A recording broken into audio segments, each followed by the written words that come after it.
We've looked at scalar multiplication, where you can make a vector longer, like 3 times the vector v. The dot product is another type of multiplication with vectors, and it involves two different vectors. So if we have vector v with a horizontal component a and a vertical component b, and then we have another vector with a horizontal component c and a vertical component d, the dot product is defined as the product of those two horizontal components, and that's just going to be a number. And then we add the number we get when we multiply the product of their two vertical components. So let me show you how this works. We're going to find the dot product of vector v dotted with vector w. So we are going to take the horizontal components and multiply those together. So -2 times, or -1 times 2, that's just a number, -2. And then we're going to add together what we get when we multiply the horizontal or the vertical components, 2 times 4. And again, that is just a number. So we get 3 times 4, and that is 12. And so when you add those together, you get the number 10, and that is the dot product. Let's try another one. If we have two vectors, 3i and 5j, that's vector v. So I'm just going to write this in its component form. There's v, and w is -6, -3. So the dot product of v dot w is the number that we get. We multiply the horizontal components, 3 times -6, and then plus the vertical components, 5 times -3.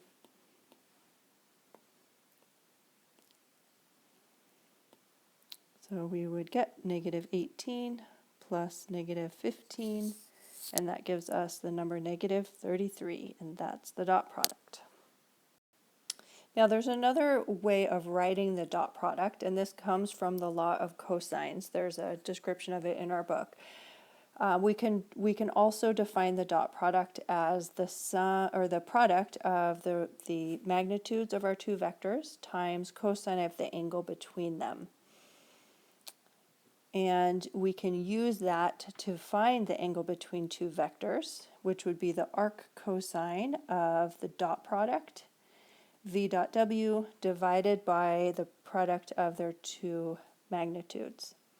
So let's kind of think about this a little bit. Let's think about v dot w, and so that is the magnitude of vector v times the magnitude of vector w times cosine of the angle between them. And I'm just going to let my vectors be unit vectors, and so their magnitude is 1. So I have 1 times 1 times cosine theta. Now if I have two parallel vectors, there's one vector, and let's just stack the other one right on top. Let's have the other one right there. There is no angle between them. The angle between them is 0. So that would be cosine of the angle 0. All right, and cosine of 0 is 1, and so we would have 1 times 1 times 1, which is 1. So the dot product between two vectors that are parallel is 1. And finding the dot product is not hard, and then that allows us to know exactly what's going on with the angle between those two vectors. So that's a really useful use of dot product. Okay, let's think about if we have perpendicular vectors, or sometimes they're called orthogonal or normal. Okay, so if we had a vector v and vector w, and there's 90 degrees between them, okay, let's see, our dot product, we're going to have the dot product of v dot w is equal to the magnitude of v times the magnitude of w times cosine of 90 degrees. And again, I'm just letting them have a magnitude of 1, so it would be 1 times 1 cosine of 90 degrees that is 0. And so the dot product ends up being 0 when our angles are when our vectors are perpendicular. All right, and let's just think if we're facing in opposite directions, our angle between them is 180 degrees. That was 90, this angle was 0, and this angle is 180. So again, our process here is the magnitude times the magnitude of other one times cosine of 180, and our magnitudes are 1. Cosine of 180 is -1, and so that gives us a dot product of -1. So we can use that information to figure out if the angles are orthogonal, which just means perpendicular, if there's a 90-degree angle between them, maybe parallel or neither. Okay, so we're going to find our dot product, and we're just keeping in mind, let's see, I'm going to just write this down before I forget. Okay, let's see, orthogonal, the dot product is going to be 0.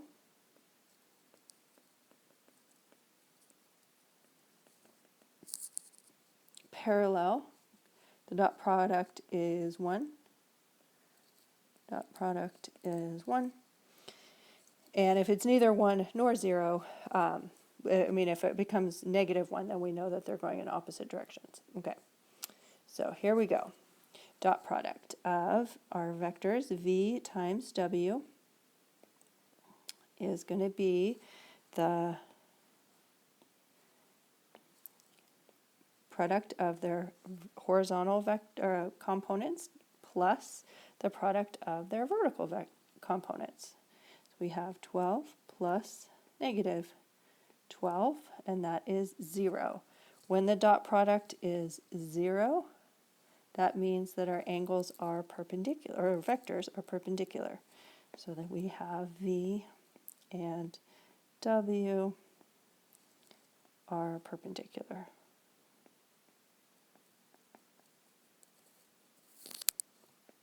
Or orthogonal. Okay, let's try another one. Okay, let's see, we're going to do the product of our horizontal and our vertical and add those up. So here we go. Here's our dot product. V dot W is going to be 3 times 2, which is 6, plus -2 times 4, which is -8, and that would be -2, and that is not 1. It is not 0, and so these vectors are neither parallel nor perpendicular. Well, let's say that we want to guarantee that two vectors are perpendicular, so that means that we want their dot product to be equal to 0. All right, so we can do that. We're going to take the product of their horizontal components and then add the product of their vertical components. And we'll just figure out exactly what we want k to be equal to, some number, to guarantee them to be perpendicular. All right, so dot product is 3 times 2 plus 4 times k, and we want to make sure that that is equal to 0. So we would get 6 plus 4k is equal to 0. Subtract 6 from both sides. Divide through by 4. We get that k is -6/4 or -3/2. And then that allows us to make sure that our vectors are perpendicular. All right, now let's find the angle between the two vectors. All right, I'm going to write these in component form. So I have -4, 5, that's my u vector, and my v vector is doesn't have a horizontal component, so it's 0 and then -14. So you can kind of get a little picture of what these things might look like.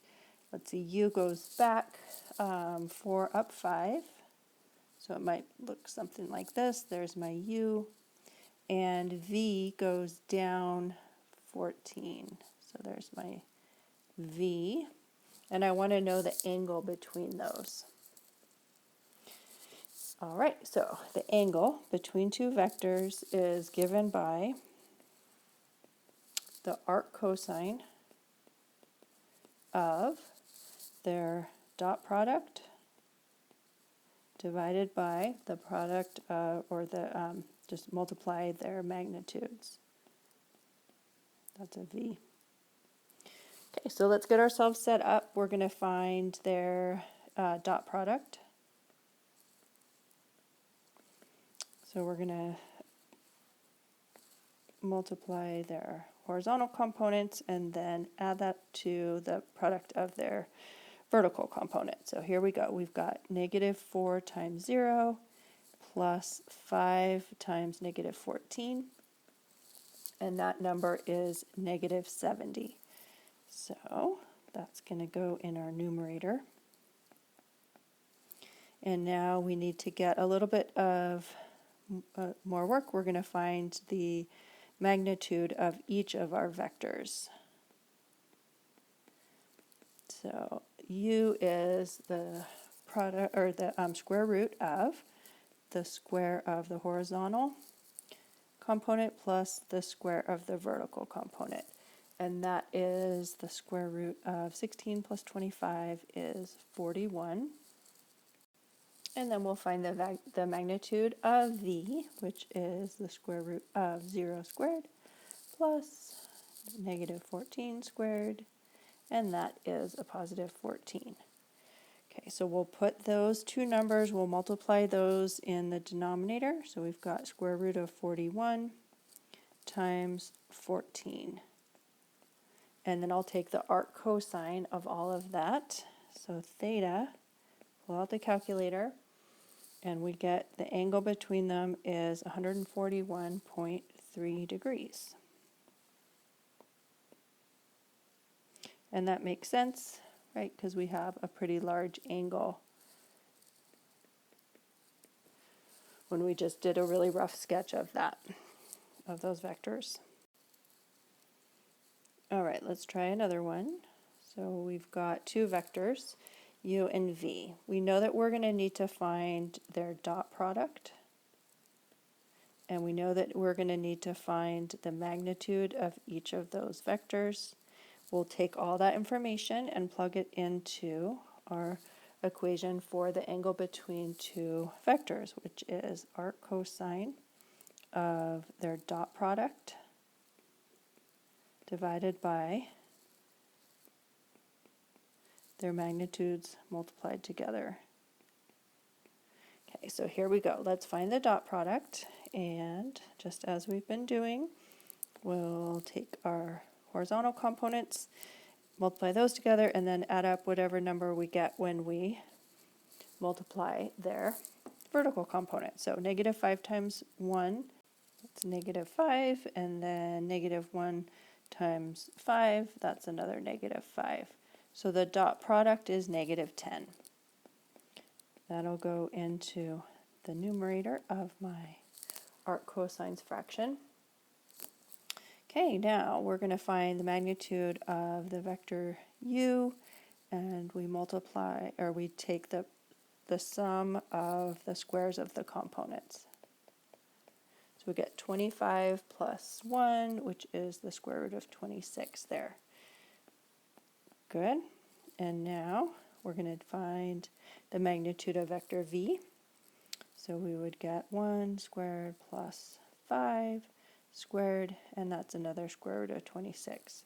So we have square root of 26 times square root of 26. That'll just be -10 over 26. And we could simplify that fraction if we wanted, but we'll just go ahead and plug it into the calculator because we want to take arc cosine of that. And we get our angle is 112.6 degrees. And let's just see if that makes sense. Let's see, u went back and down, so u is about like that. V goes over 1, up 5.